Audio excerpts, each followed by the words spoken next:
Assalamualaikum warahmatullahi wabarakatuh. Kami dari kelompok 4 ingin mempresentasikan hasil mind map kelompok kami yang berjudul Membangun Penguatan Budaya Literasi Media dan Informasi dalam Dunia Pendidikan.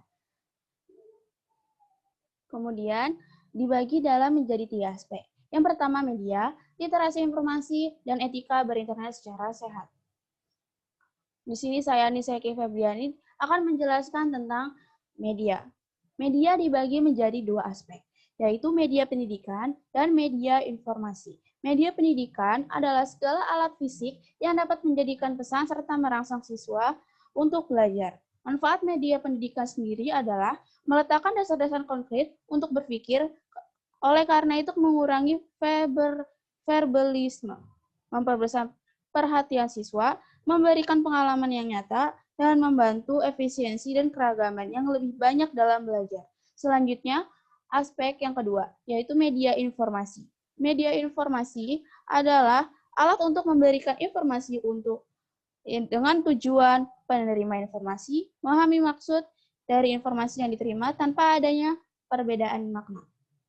Fungsi dari media informasi sendiri yaitu menunjang, memperbaharui informasi yang dibutuhkan oleh masyarakat. Selanjutnya, aspek yang kedua, literasi informasi yang akan dijelaskan oleh Saudari Muharyati Najas. Saudari Muharyati Najas, dipersilakan. Ya, di sini saya akan menjelaskan tentang aspek literasi informasi. Dibagi menjadi 2, yaitu elemen literasi informasi dan membangun budaya literasi. Elemen literasi informasi ada 5 macam, yaitu visual literasi, media literasi, komputer literasi, digital literasi, dan network literasi. Yang pertama, visual literasi, yaitu didefinisikan sebagai kemampuan memahami dan menggunakan gambar, termasuk pula kemampuan untuk berpikir, belajar, serta mengekspresikan gambar tersebut. Visual literasi dibedakan menjadi 3, yaitu visual learning, visual thinking, dan visual communication. Yang kedua, media literasi, yaitu kemampuan warga negara untuk mengakses, menganalisa, dan memproduksi informasi untuk hasil yang spesifik menurut National Leadership Conference on Media Literacy. Yang ketiga, komputer literasi, yaitu kemampuan untuk menciptakan dan memanipulasi dokumen dan data menggunakan perangkat lunak pengolahan kata, pengolahan data, dan sebagainya.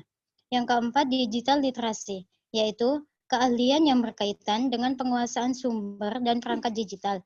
Mereka yang mampu mengejar dan menguasai perangkat-perangkat digital mutakhir dicitrakan sebagai penggenggam masa depan, dan sebaliknya, yang tertinggal akan semakin sempit kesempatannya untuk meraih kemajuan. Yang kelima, network literasi, yaitu satu istilah yang masih berkembang atau evolving untuk dapat mengakses, menempatkan, dan menggunakan informasi dalam dunia berjejaring, misalnya internet. Dalam berinternet, pengguna harus menguasai keahlian ini. Yang kedua yaitu membangun budaya literasi.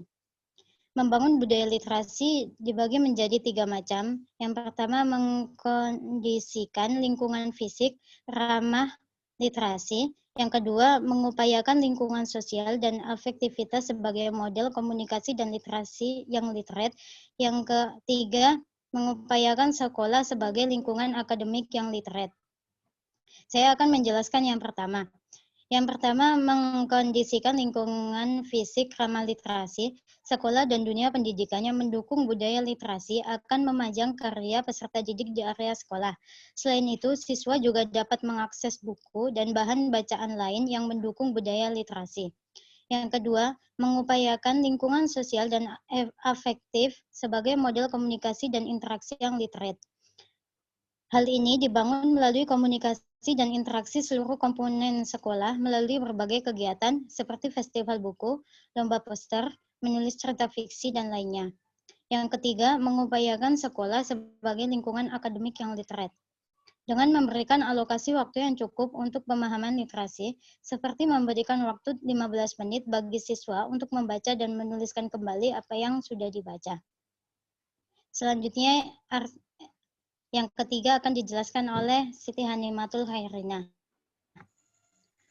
Baik, saya di sini Siti Hanimatul Khairina ingin menjelaskan tentang etika berinternet secara sehat yang dibagi menjadi 7, yaitu diantaranya yang pertama, tidak mengumbar informasi privasi, di mana informasi yang bersifat pribadi tidak semuanya diumbar oleh siswa maupun guru harus tetap dijaga supaya tidak terjadi hal-hal yang tidak diinginkan. Yang kedua, yaitu berkomunikasi secara santun, di mana komunikasi harus dijaga, tidak sepatutnya kata-kata kasar diucapkan antara guru atau siswa. Yang ketiga, terdapat tidak menyebarkan konten yang bersifat pornografi, di mana konten tersebut dilarang untuk disebarluaskan karena pornografi bisa merusak generasi bangsa seperti siswa yang ada di sekolah. Yang keempat, ada menghormati karya dengan mengutip sumber, di mana konten dan informasi sebelumnya harus disaring terlebih dahulu untuk disebarluaskan karena keakuratan dan kualitasnya harus tetap terjaga supaya tidak terjadi hal-hal yang tidak diinginkan dengan fakta yang ada dan tidak dibuat-buat. Yang kelima, terdapat mengomentari sesuatu topik dengan bijak, yaitu di mana karya yang ada karena mengomentari suatu hal harus dengan bijak tanpa menyinggung pihak manapun, pihak satu maupun pihak dua, atau antara siswa atau guru. Yang terakhir, terdapat pergunakan media sosial untuk hal-hal yang positif, di mana media sosial menjadi ajang pencarian informasi oleh masyarakat. Oleh sebab itu, media sosial digunakan untuk hal yang positif guna memberikan suatu manfaat kepada para penggunanya. Baik, terima kasih atas presentasinya.